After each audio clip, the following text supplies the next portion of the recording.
Sholat subuh berjamaah ini adalah sholat yang Allah muliakan.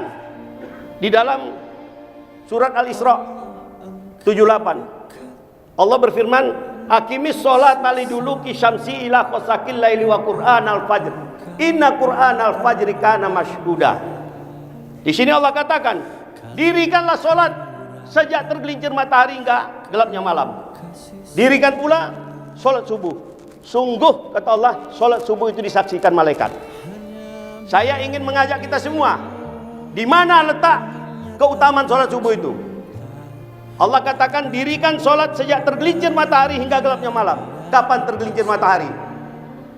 Ketika masuk waktu zuhur. Zuhur itu masuk waktunya ketika matahari tergelincir. Kapan gelapnya malam? Setelah isya. Artinya ada berapa sholat? Zuhur, asar, maghrib, isya. Itu Allah sebutkan sekaligus. Dirikan sholat sejak tergelincir matahari hingga gelapnya malam. Tetapi giliran sholat subuh, dirikan pula sholat subuh kata Allah sendiri. Sungguh sholat subuh disaksikan malaikat. Kalau tadi saya katakan, yang saya hormati, saya muliakan, katakanlah misalnya Gubernur Riau sendiri. Yang saya hormati Bapak Ibu sekalian bersama-sama. Mana derajatnya yang lebih tinggi? Yang disebut sendiri. Dalam sholat subuh Allah sebutkan secara tersendiri, dirikan pula sholat subuh. Sholat subuh disaksikan malaikat. Artinya nilai sholat subuh itu tertinggi di antara ibadah-ibadah yang lain. Itu sebabnya kenapa gerakan sholat subuh berjamaah ini. Karena saya ingin memberikan pengabdian yang tertinggi kepada Allah Sang Pencipta kita. Amin. Jadi kalau kita melangkahkan kaki menuju ke masjid ini saja berat, terus kesetiaan seperti apa lagi yang bisa kita tunjukkan kepada Sang Pencipta? Hanya untuk melangkahkan kaki menuju ke masjid ini tidak bisa. Padahal ini besok kita perlukan di akhirat sana. Al-yauma natimu ala afwahihim wa tukallimuna aydihim wa tashhadu arjuluhum bima kanu yaksibun.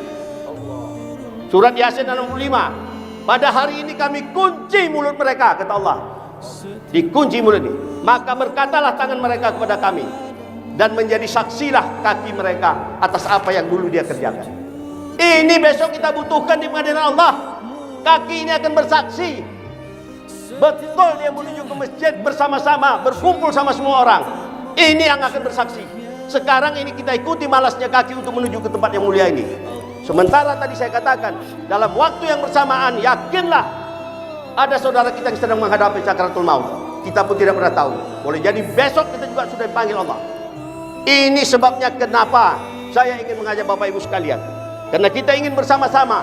Kalau kita bisa melakukan itu dengan baik, salat subuh ini pasti akan Allah berikan kemuliaan.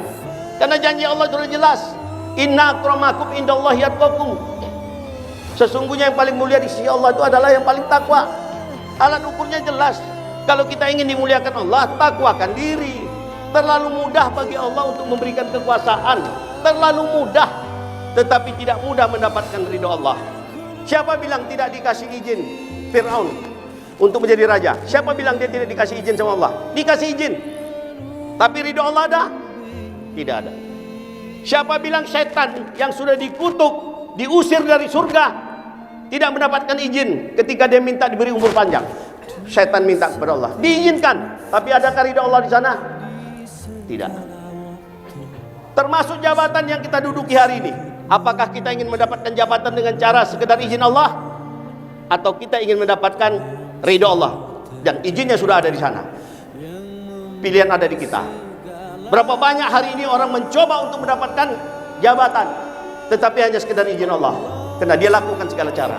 Tetapi tidak banyak orang yang mendapatkan ridho Allah ketika dia duduk dalam satu jabatan. Saya ingin mengajak kita semua, bagaimana mendapatkan jabatan itu dengan cara ridho Allah, bukan sekedar izin Allah. Oleh karena itulah sholat subuh ini menjadi alat ukur bagi kita terhadap kesetiaan kita kepada Allah.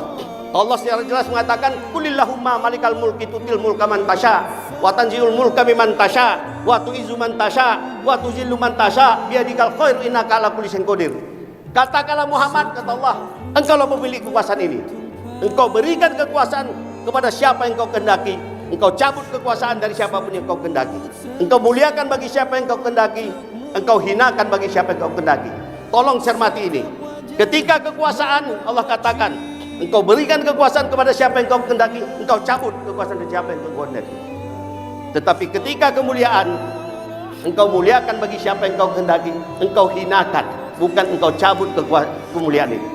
Bukan Allah cabut kemuliaan. Kalau sekedar dicabut kemuliaan, dia menjadi tidak mulia, tetapi dihinakan. Oleh karena itulah ini menjadi penting kenapa gerakan sholat subuh berjemaah ini. Saya berharap gemakan semua untuk bisa ramai-ramai subuh ini mencari keberkahan Allah. Kalau kita ingin hidup berkah, kalau ingin dirimu berkah, lakukan ketakwaan. Kalau ingin riau ini berkah, mari kita lakukan ketakwaan. Allah akan berikan kemuliaan. Karena itu sudah janji Allah, tidak mungkin Allah tidak menepati janjinya.